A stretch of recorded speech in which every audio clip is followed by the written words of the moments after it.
Hello বন্ধুরা, আসসালামু আলাইকুম। আজকে আমি দেখাবো বাইক ট্রিক। তো কথা না বাড়িয়ে শুরু করা যাক।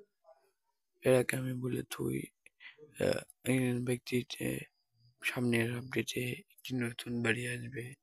আপনারা যদি চান আমি এখনই তা দেখাই, তাহলে কমেন্টে লিখে জানান। তো আমরা কথা না বাড়িয়ে ভিডিওতে আসি। তো এই জন্য আমাদের শুরুতেই একটি বাইক নিতে হবে।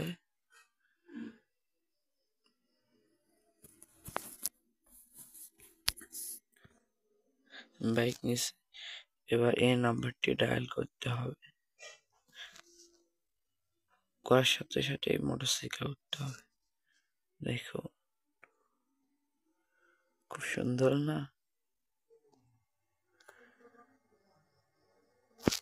আমি আবারও বলছি, আপনারা যদি ইন্ডিয়ান বাইক ছেড়ে সেই নতুন বাড়ি দেখতে চান, তাহলে কমেন্টে লিখে জানান। এরকম ভিডিও পেতে চাইলে আমার ইউটিউব চ্যানেলকে সাবস্ক্রাইব করুন। আসসালামু আলাইকুম।